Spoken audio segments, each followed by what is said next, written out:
নমস্কার। কবিতা আমি হব, কবি কাজী নজরুল ইসলাম।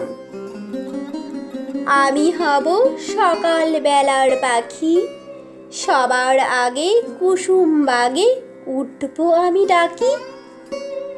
সূর্যি মামা জাগার আগে উঠবো আমি জেগে। হয়নি সকাল, ঘুমো এখন, মা বলবেন রেগে। বলবো আমি আলসে মেয়ে, ঘুমিয়ে তুমি থাকো। হয়নি সকাল, তাই বলে কি সকাল হবে না কো?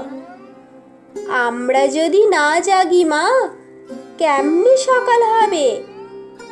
তোমার ছেলে উঠলে গো মা, রাত পোহাবে তবে। নমস্কার। আমার এই কবিতা আবৃত্তি আপনাদের যদি ভালো লেগে থাকে তাহলে আমার চ্যানেলটিকে সাবস্ক্রাইব করবেন আর একটি লাইক, কমেন্ট ও শেয়ার করতে ভুলবেন না।